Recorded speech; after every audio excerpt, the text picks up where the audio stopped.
और दूसरा प्रमुख बिंदु था कि मनुस्मृति में शूद्र की वास्तविक स्थिति क्या थी। जैसा कि मैंने अपने प्रथम अंक में आपसे निवेदन किया था, हमने देखा कि मनुस्मृति के आंतरिक प्रमाणों ने उन तथ्यों को उजागर किया है जिन्हें आज तक पाठकों के सामने नहीं रखा गया था। जिस प्रकार का ज्वलंत और चर्चित प्रश्न शूद्र का था, ठीक उसी प्रकार का चर्चित प्रश्न, ज्वलंत प्रश्न आज का विचारणीय प्रश्न है, और वह है मनुस्मृति में नारियों की वास्तविक स्थिति क्या है। महर्षि मनु ने नारियों के विषय में क्या धारणा प्रकट की है, उनकी क्या मानसिकता रही है। आज हम समीक्षाओं में पढ़ते हैं और सुनते हैं महर्षि मनु पर विभिन्न प्रकार के आरोप इस संदर्भ में लगाए जाते हैं। लोग कहते हैं कि महर्षि मनु ने नारियों की उपेक्षा की है, नारियों को उनके अधिकारों से वंचित किया है, नारियों को शिक्षा से वंचित किया है, नारियों को धर्म पालन वर्जित किया है और नारियों को यज्ञादि धार्मिक अनुष्ठान करने का निषेध किया है, जिसके कारण दिन प्रतिदिन नारी की स्थिति पिछड़ती चली गई और नारी को एक अपमानजनक जीवन जीने के लिए विवश होना पड़ा।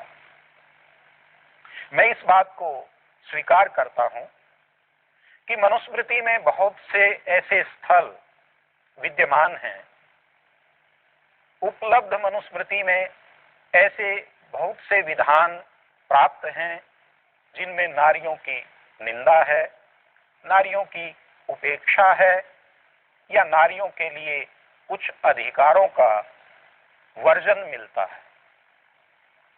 किंतु इस संदर्भ में जो विशेष विचारणीय बात है वह यह है कि वर्तमान उपलब्ध मनुस्मृति में मनु के द्वारा विहित वो विधान भी मिलते हैं जिनको हम मौलिक मानते हैं और जिनमें नारी की महिमा, नारी का गौरवगान है, और वे विधान भी पाए जाते हैं जिनमें नारी की निंदा है।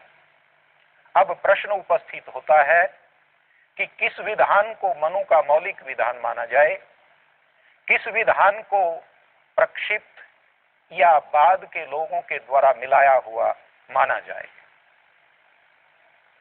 इस विषय का निर्णय हम अनेक प्रकार से कर सकते हैं, लेकिन सबसे पहली बात जो विचारणीय है वह यह है कि मनु आदि सृष्टि के जिस वैदिक समाज के प्रतिष्ठाता हैं, जिस वैदिक समाज के व्यक्ति हैं, उस समाज में नारियों की स्थिति क्या थी, यह एक कसौटी हमारे लिए निर्णायक हो सकती है। उस समय की देश काल और परिस्थितियां क्या थी?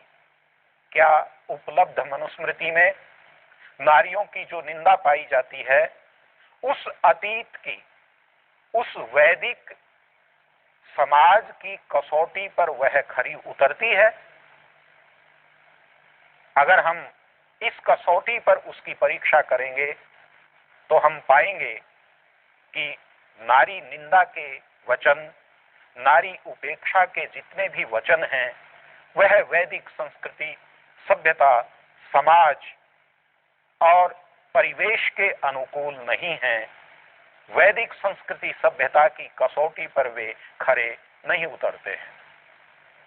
उदाहरण के रूप में इस बात को हम इस प्रकार समझ सकते हैं, हम देखते हैं कि वर्तमान समाज में पर्दा प्रथा पाई जाती है। वह भी विशेष रूप से उत्तर भारत में है। दक्षिण, पूर्वी और दूसरे जो भारतीय भाग हैं उनमें आज भी पर्दा प्रथा नहीं है, किंतु नवीन समाज शास्त्रकारों ने, नवीन धर्मशास्त्रकारों ने, नवीन समाज व्यवस्थापकों ने नारी के लिए पर्दे का प्रतिबंध घोषित किया है। क्या इस पर्दा प्रथा को हम ये माने कि ये प्राचीन प्रथा है, वैदिक कालीन प्रथा है? देश काल और परिस्थिति के अनुसार इसकी परीक्षा भली भांति हो जाती है।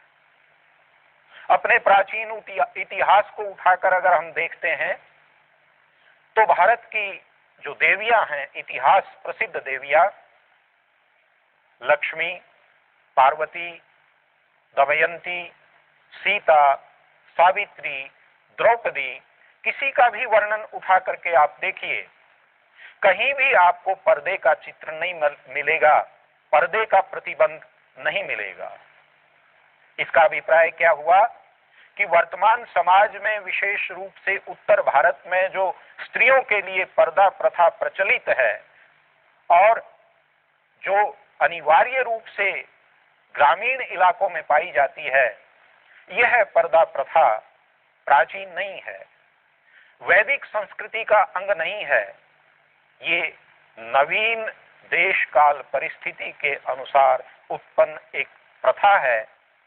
ठीक इसी प्रकार हम देश काल और परिस्थिति की, अतीत की उस कसौटी पर जो महर्षि मनु के काल की है, जो वैदिक समाज की है, उस कसौटी पर वर्तमान मनुस्मृति में उपलब्ध वचनों को कस करके देख सकते हैं कि क्या यह वचन उस कसौटी पर खरा उतरता है अथवा नहीं, उस देश काल और परिस्थिति के अनुकूल है अथवा नहीं।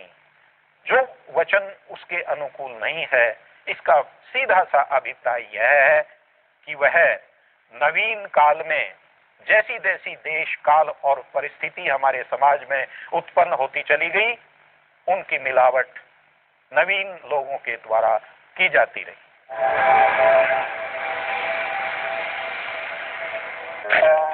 मुट्ठी कसने से ही बदलती है हाथ की लकीरें भैया, क्योंकि एक मुट्ठी भी नहीं होते हैं हजारों मुट्ठी अनाज। संकल्प की एक मुट्ठी से मिली है हमें सर उठाकर जीने की ताकत। मेहनत कस मुट्ठियों ने बनाई भारत की नई तस्वीर। भारतीय कृषि परंपरा और आधुनिक विज्ञान का महामिलन लेकर आया है देश में कृषि क्रांति। और हमारे लिए आयुर्वेदिक स्वास्थ्यवर्धक उत्पाद पतंजलि आयुर्वेद लाए हैं हमारी हर जरूरत के लिए सबसे अच्छे, सबसे सस्ते, विश्व स्तरीय स्वदेशी उत्पाद। पतंजलि आयुर्वेद। ठीक इसी प्रकार हम नारी निंदा संबंधी वचनों को, नारी की उपेक्षा संबंधी वचनों को, या नारी का जो पुरुष की तुलना में गौण जीवन हमें कहीं कहीं प्राप्त हो सकता है, उन वचनों को भी हम इस वैदिक काल की कसौटी पर, वैदिक संस्कृति, सभ्यता, परिवेश और वातावरण की कसौटी पर अगर कस करके हम देखें तो ये बातें उसके अनुकूल सिद्ध नहीं होती।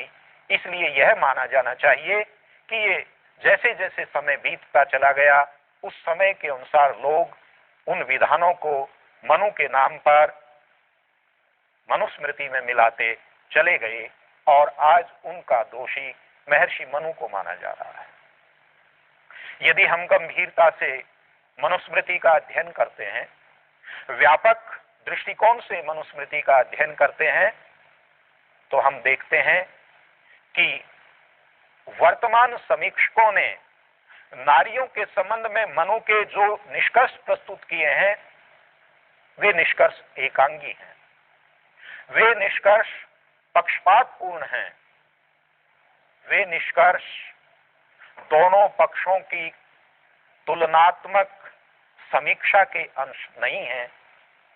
इसलिए हम उनको कह सकते हैं कि वे मान्य नहीं हैं और जरूरत है मनुस्मृति के पुनर्मूल्यांकन की, जो कि मनु के मूल वचनों को प्रमुख आधार मानकर